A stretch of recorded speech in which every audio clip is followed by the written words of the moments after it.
What's up, guys? Welcome back to the podcast. I am your host, Alex, joined today by my co-host, Ryan. What is going on, man? Nothing much, man. It's been a long time. Glad we're getting back and doing this. Sorry for you guys that it's been so long, but we're back and ready to talk about some important stuff. We are back. And I guess we can start with probably the most recent news, which is Dalvin Cook is holding out for a better contract. This happened like an hour ago, basically. What are your thoughts? I'll let you start. I feel like he certainly deserves it. A few years ago, I was kind of very against players holding out, like back when like Aaron Donald was doing his stuff. But I mean, like now I'm still not completely for it, but I understand a little bit more now on why players do it.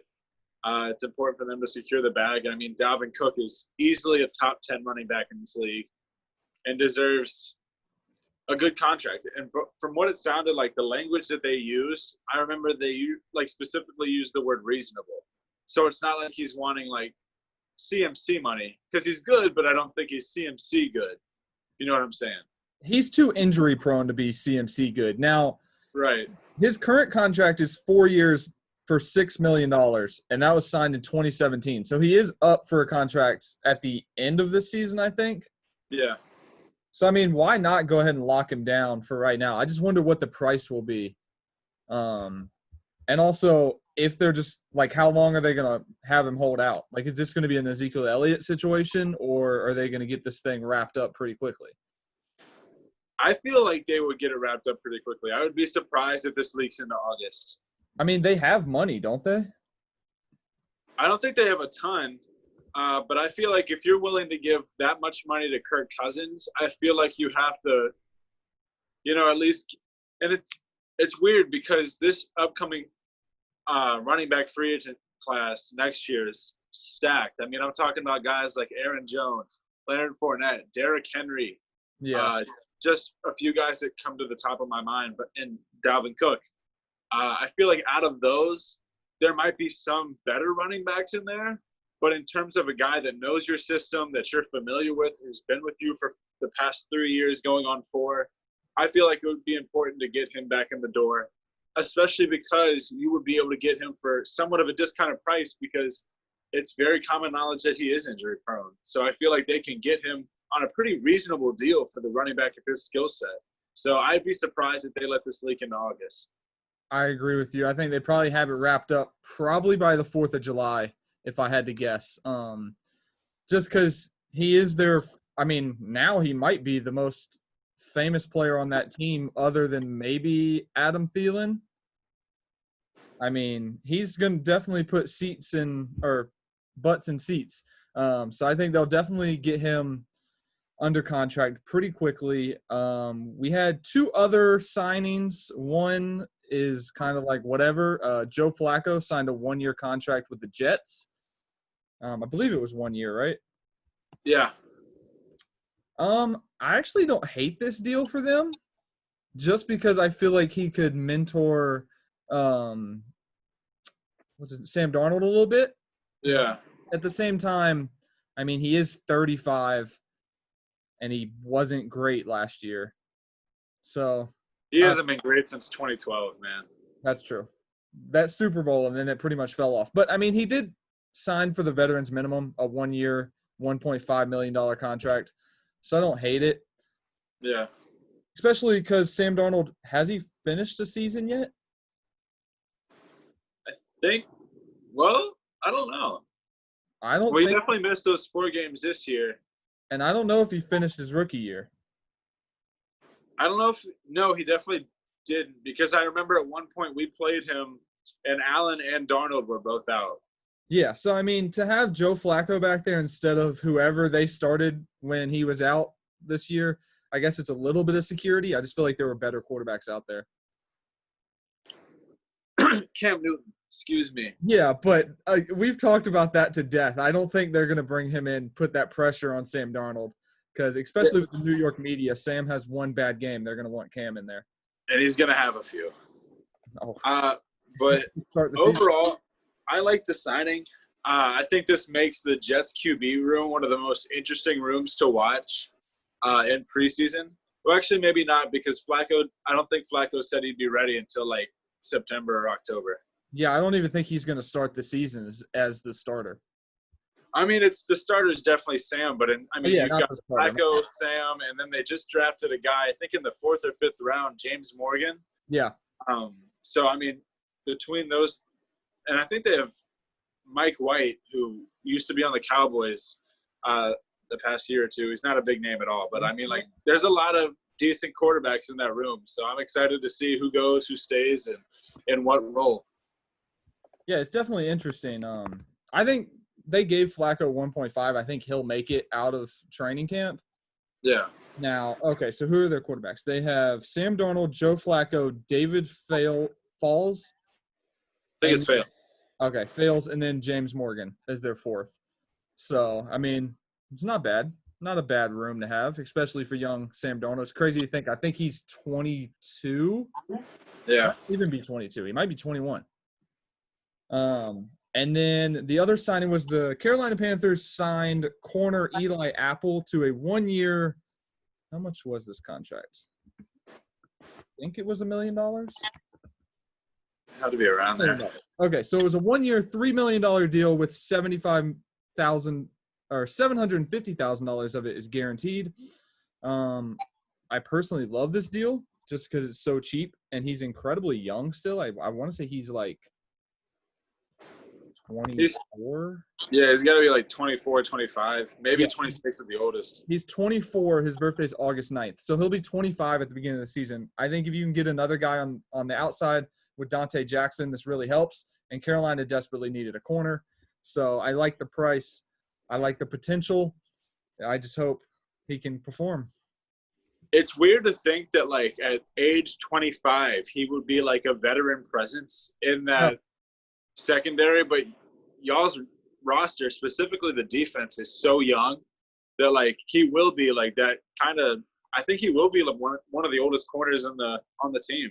So the oldest one on the whole team would probably be Trey Boston, and he's 27. Him and Dante Jackson are the same age, which is crazy to me. So that's a super young core. Especially if he performs really well and they can sign him in the middle of the season for like a 2 or 3 year contract for like cheaper than if he would hit free agency. That would be super nice. Other than that, we have Luke Kuechly actually, I guess, is coming out of retirement to become a scout for the Carolina Panthers, which is exciting, I guess. I can't wait for him to be in Buffalo in about 3 years. Nah.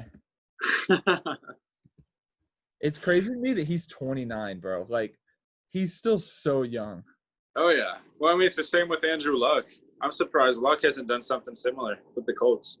But I do think, like, Luke is his football IQ is so insane that I feel like he'd be a great scout. Oh, yeah. Like, I would have loved him as, like, a linebackers coach, but scout works.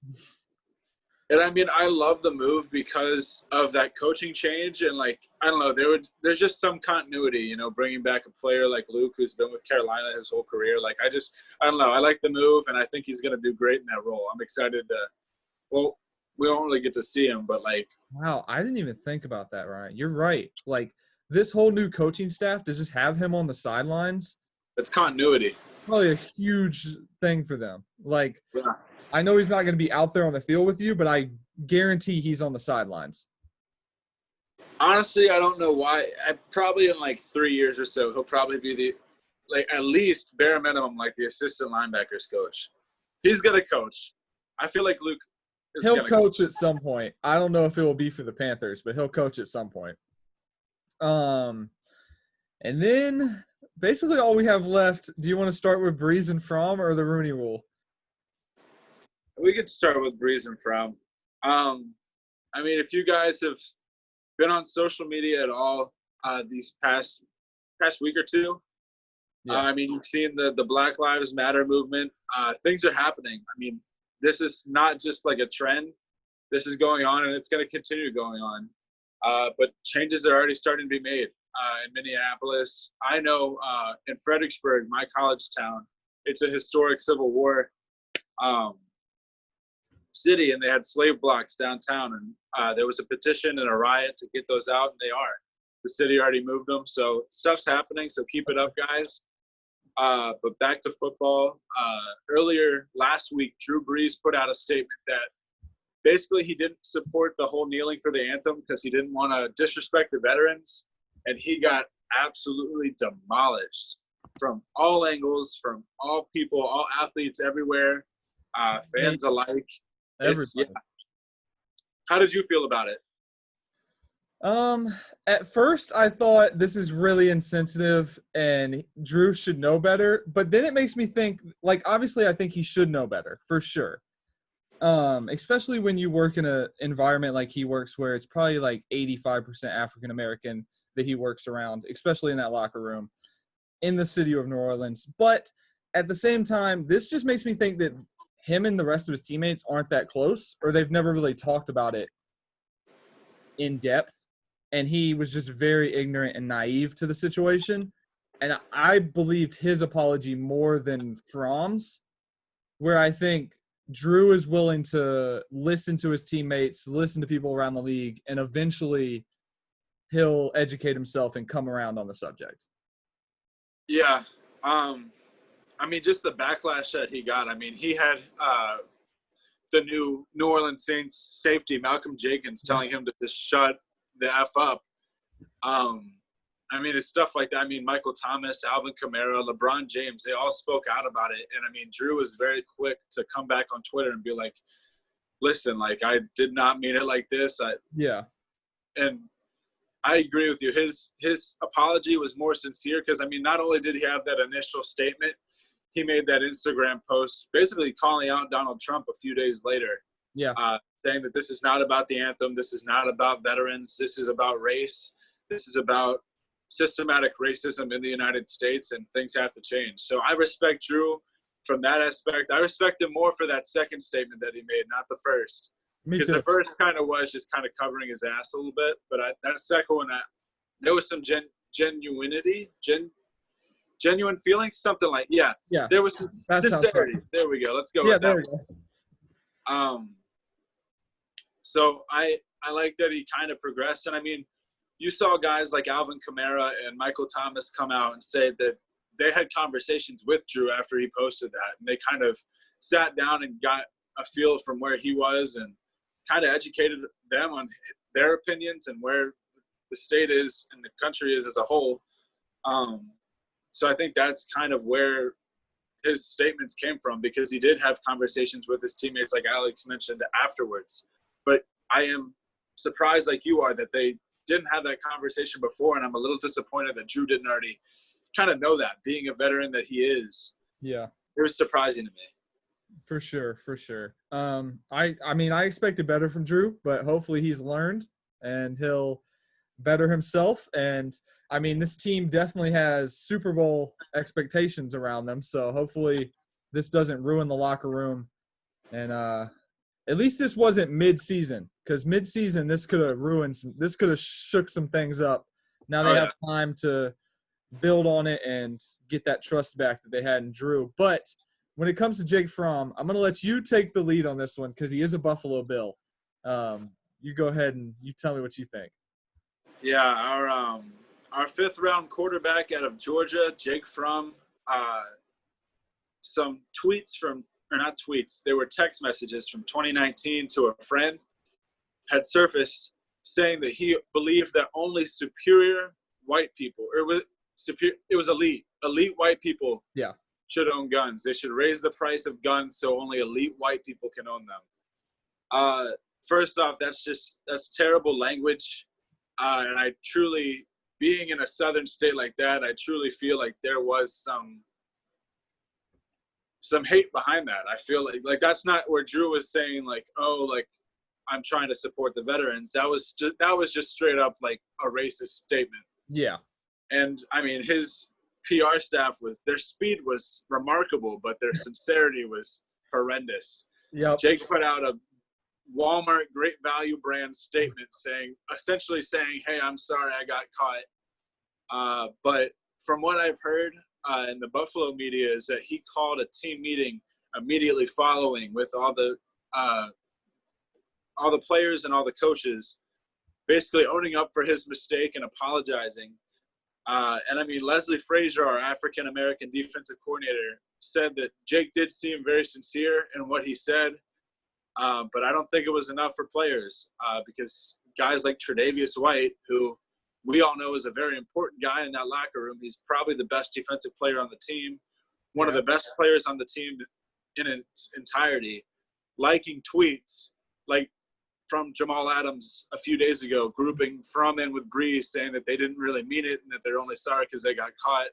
And I think he liked another one that I can't remember off the top of my head. But essentially, Trey White's still not very, very accepting of Jake Fromm yet in his apology. How did you feel about it, Alex? I've been talking for a while. So I basically agree with you. I mean, I think that his came from a much more hated place than Drew's did. Like a more insincere, and just his apology wasn't great. It is nice leadership that he called a team meeting, but at the same time, he's not Drew Brees. I know it's weird to say it like that, but he's not going to last very long. I don't see him making it out of training camp as a Buffalo Bill, personally. I think Barkley's probably better than him. So unless they want to keep him as their third string, I doubt it will happen just because the locker room probably doesn't want it to happen.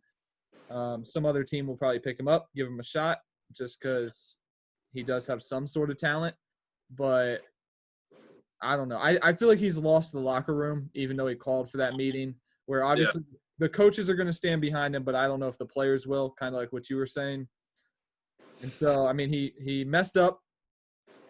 Now you just got to prove that that's not how you really feel, but I don't know if he'll get a chance to do that in Buffalo. Yeah, I agree. I mean, the only hope that he was hanging on was the fact that Barkley is actually going into a contract year, and Fromm would be cheaper for a longer contract because we have him technically for 4 years now. But that was kind of like him hanging on by a thread to his chance at making this roster. But yeah, I mean, we've already got Josh as the established starter. Like you said, Barkley's a great backup, and we've got Davis Webb also, who is great football acumen. So, I mean, it's already going to be tougher for him to make the team regardless. And now this PR nightmare is on top of him. And did you guys cut Tyree Jackson? We did. We cut him last offseason before the season started. I don't know why he wasn't on our practice squad. But, yeah, he was with the DC Defenders. Oh, yeah. Before the XFL went to crap. But, yeah, I mean, I don't see Fromm sticking around because, I mean, Brandon Beane's only explanation for drafting him was basically like we were just dicking around. Like, we don't need a quarterback. I mean, I'm telling kind you, of going to our lap. The second you cut him, he's going to end up on the New England Patriots. I know, and I think that's the only reason we might hang on to him is because I think that's why we drafted him was to keep him away from Belichick, and I think that if we kept him, I think that would be why we keep him. Yeah, I mean, I hate to see him ruin his career before it even starts, but it looks like that might have been what happened. Yeah. And I guess we can wrap the show up. This one's going to be a quick one. There wasn't that much that we've missed, but there were weird, like, rumors that were going to change with the Rooney Rule, but then they never did. And, like, do you have a better explanation? Because I'm still a little confused about what they were going to do. Yeah, basically what I was implying when I said we should mention this was so we are a little late to this one. Everything else we've been talking about has kind of been within the past, like, 2 to 3 weeks. But this one kind of was, I think it was about a month ago when the NFL owners were trying to, like, figure out what they were going to do and change the rules and try to figure out the Rooney Rule. At one point, the NFL came out and said they were going to incentivize the hiring of minority GMs and minority coaches and minority coordinators by awarding a team an improved third-round pick for that hire. And I mean, while that – I don't even know if I want to say that. I just feel like that was completely, like, misguided because while that would boost the, you know, equality and the balance a little bit, it's for all the wrong reasons. You would, like, the team would simply do that for the improved third-round pick. It's not because they see the minority coaches as equals, which is what we want in the end. Yeah. I didn't like where – I kind of like where their head's at, where they want to improve the situation. I just don't like the execution with how they did that, because that just basically was like, hey, if you hire a minority coach, we'll give you a sticker. Like, that's essentially what that was, and I didn't really approve of that. I didn't like that. Yeah, I agree with you. I think it was that you had to have a minority head coach or GM for, I think, 2 years, and then your draft pick gets boosted up. But still, I mean, it's like you're tossing them a bone. Like, imagine being the first African-American GM or head coach hired, and the only reason they did this is because they're, like, rebuilding and they needed a draft pick or something. Like, I don't know. It's just – it was a shitty way to try and improve an already shitty situation. And so it looked like they were trying to put a Band-Aid over a problem they have and not go ahead and fix it. And I don't know really how you do fix it until you get some new owners or people making the calls up there. I don't know. I mean, it's really going to come down to people changing the minds of NFL owners and high executives, like you were saying. And it irks me because guys who are talented enough as coordinators, like Eric Bieniemy and Leslie Frazier, they deserve to be head coaches. I mean, those two guys that I just mentioned, they're running two of the best units in the NFL, one on offense, one on defense. And I mean, both of them, I feel, deserve coaching roles over guys like Joe Judge, who was a special teams coordinator. All respect to special teams, but I mean, and New England did have great special teams while he was there, but I mean, there's just, I don't know. Or like, and they didn't even interview Bieniemy. I don't think the Giants did. No, I think the only teams that did were the Panthers. I think the Browns did. And the Browns. It might have just been the Panthers and the Browns. I mean, it's ridiculous. There should definitely be more in the league. The fact, I think there's, 3 head coaches? Maybe 4? Is there 4? Tomlin, Flores, Rivera. I feel like we're forgetting one. I think there's 4, and then there's 2 GMs. Like, it should definitely be more than that with 32 NFL teams. Yeah. You got anything else before we wrap up this quick episode? I just wanted to reiterate what I said at the beginning of the episode. This is not a trend. Riots are not going to go away until we start making changes, guys. Sign petitions, educate yourself, and just watch the language, because even the language now that we use, I watched a great video. I'll have to send it to you, Alex, and maybe I'll put it on our Twitter later. Yeah. About the misleading way that we portray sports journalism in the words that we write in articles or use in podcasts. It's just the way that things have been over the past 50 years. And I mean, it's kind of evolved and made its way into our profession now. So just educate yourself and keep going, because Black lives do matter. 100%. I agree with Ryan, and it's not going away for sure. So I think 2020 is the year where people are finally like, hey, we're fed up with this shit. Something's got to change, and I'm all for it. So keep strong, be safe, and hope you guys have a good weekend.